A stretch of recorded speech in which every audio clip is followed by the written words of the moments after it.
Mesdames, Messieurs de Yubi Media, bonjour et bienvenue sur cette édition du journal. D'abord les titres. Le procès contre l'ancien président de la République, Joseph Kabila, s'est ouvert ce vendredi 25 juillet 2025 à la haute cour militaire de la République démocratique du Congo. Vous suivrez les points dans cette édition du journal.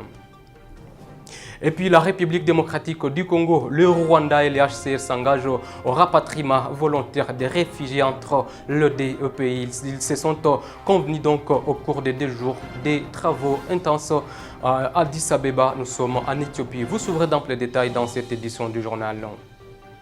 Voilà donc tout pour les titres. Mesdames, Messieurs, installez-vous pour les détails.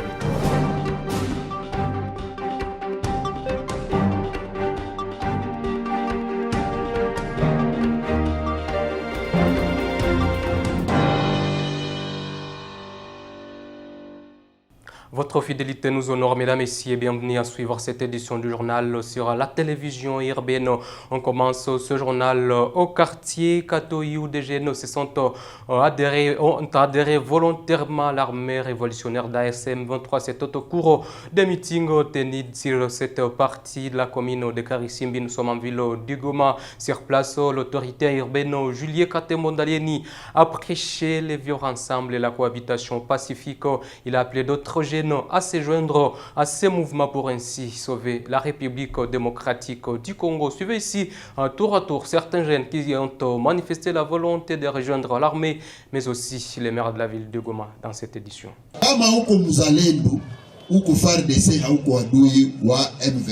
Orienté dans un centre de formation ou soit si vous voulez intégrer la vie civile, nous sommes prêts à vous orienter. Mon objectif est de libérer la RDC car nos frères souffrent. Voilà pourquoi, sans être poussé par qui que ce soit, j'ai choisi faire l'armée. J'ai jugé mieux d'apporter ma part.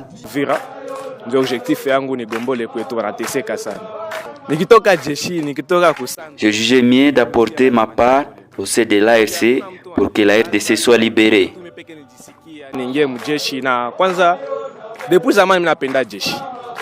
Et puis dans les territoires de Rutshuru, l'administrateur de cette partie de la province du Nord Kivu, Prince Mpabuka, était en itinérance à Rubare, Kako, mais également à Kalengera, jeudi 24 juillet 2025. L'autorité territoriale a prêché la paix, la sécurité et la cohabitation pacifique. Suivez.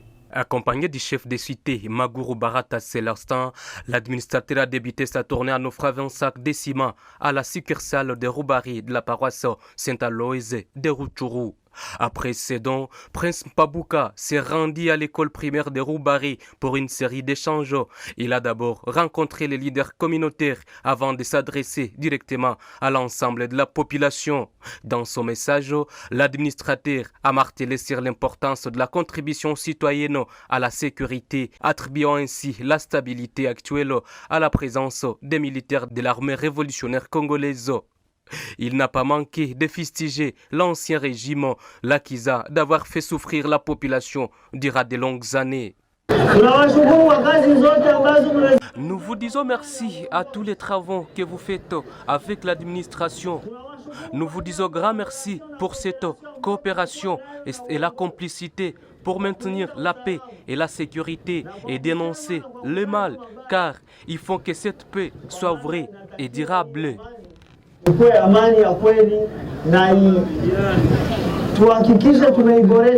La journée s'est donc poursuivie à Kalengera où Prince Mpabuka a reproduit le même schéma, s'entretenant d'abord avec les leaders communautaires avant de s'adresser à la population. Le message identique à celui de Rubare a réitéré les thèmes de la paix, de la sécurité et de la cohabitation pacifique. Et puis dans la province de l'Uturi, plusieurs personnes ont été tuées ces derniers jours.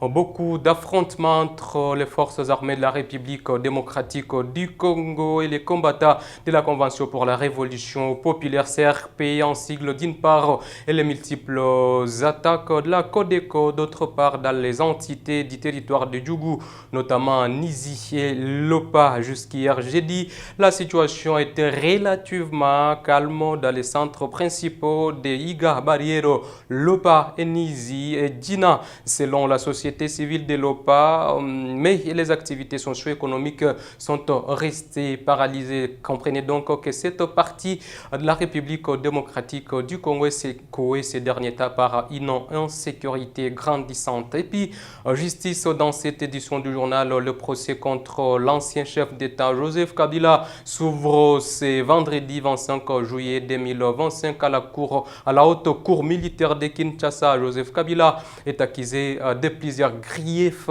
Suivez. L'ancien président doit être jugé devant la haute cour militaire du pays. L'ex-chef de l'État, dont les immunités avaient été levées par les sénateurs en mai dernier, est poursuivi pour plusieurs chefs d'accusation. C'est l'extrait des rôles qui annonçait les débuts de ce procès en RDC pour ce vendredi 25 juillet 2025.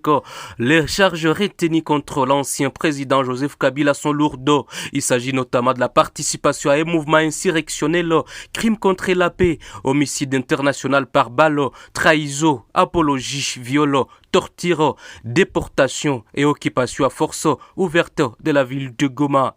Des accusations qui avaient déjà en partie été dévoilées lors des procédures levées des immunités devant le Sénat. Un dossier d'accusation qui s'appuie notamment sur la présence de l'ancien chef de l'État à Goma, ville sous contrôle de la FCM 23. Selon nos confrères de RFI, Joseph Kabila sera très probablement absent à l'audience.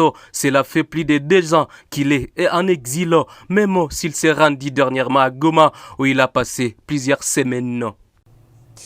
Et puis le porte-parole du gouvernement et ministre des médias, Patrick Mouyaya, appelle à l'unité pour la stabilité et le développement de toute la République démocratique du Congo. Patrick Mouyaya appelle également tous les Congolais à soutenir les différents accords qui ont été signés en vue de la rétablissement, disons, de la paix à l'est de la République démocratique du Congo. Patrick Mouyaya l'a dit donc au cours d'un échange citoyen organisé à Kinshasa par les réseaux Pona Congo en collaboration avec la Synergie pour la transparence des processus de paix. Et pour finir cette édition du journal La République démocratique du Congo, les Rwandais et les HCR s'accordent pour les rapatriements volontaires des réfugiés. Les 3 parties se sont engagées dans ces processus et ont signé un communiqué jeudi 24 juillet 2025 à Addis Abeba en Éthiopie au terme de 2 jours de travaux entre experts. Suivez.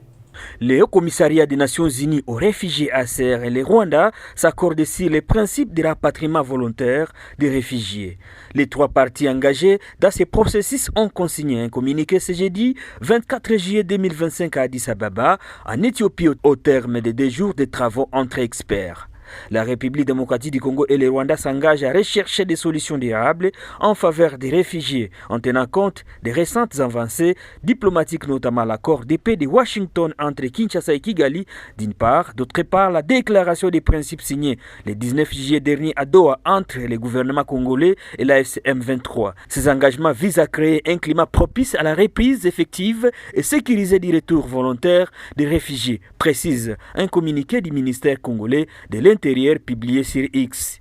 Le communiqué conjoint recommande l'accélération du rapatriement volontaire des 600 réfugiés rwandais actuellement hébergés au centre de transit de Goma. Le document réaffirme également la nécessité d'une vérification appropriée de l'identité et la nationalité des réfugiés souhaitant retourner volontairement dans leur pays en coordination avec les HCR. Le communiqué conjoint a été signé par Jacquemaine Chabani, ministre congolais de l'Intérieur. Le Rwanda, pour sa part, était représenté par son ambassadeur en Éthiopie, le général Charles Karam. Et c'est par cet élément que nous mettons un point final à cette édition du journal. Grand merci à vous tous de nous avoir regardés de partout à travers le monde. Mesdames et messieurs, continuez à suivre tous les programmes de Youpi Media. Abonnez-vous sur toutes les plateformes pour ne rien rater. Au revoir.